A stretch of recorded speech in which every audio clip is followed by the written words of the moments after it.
Hello, today we will guide you through how to apply the same transition to all clips in CapCut PC. To get started, open the CapCut app on your computer. Once the program launches, give it a moment to fully load so all editing tools and panels are visible. This is where you'll manage your timeline, preview your video, and access transitions.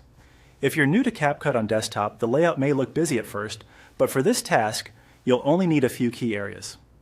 Next, open your sample project. This is the project that contains the clips you want to edit. After opening it, take a quick look at the timeline at the bottom of the screen. The timeline is where your clips are arranged in order, and it's also where transitions are placed between clips.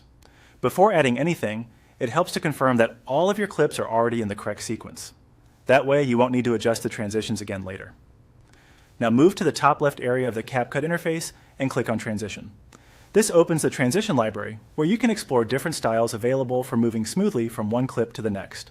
Depending on your version of CapCut, you may see categories or a list of preset options.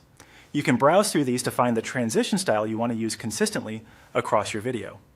Once you've chosen a transition, drag it from the library and place it between two clips on the timeline. Be sure to drop it right at the cut point where one clip ends and the next one begins. When placed correctly, the transition will appear between those clips and affect how the video moves from one scene to the next. If needed, you can preview the result in the video preview window to make sure it matches the pacing and style you want. After that, repeat the same action for your other clips. Continue dragging that same transition onto each cut point between clips in the timeline until all of the clip changes use the same effect. This creates a more uniform and polished look throughout the project. As you go, it's a good idea to stay consistent with placement and check that each transition is applied correctly. And that's it. You've now applied the same transition style across your clips in CapCut PC.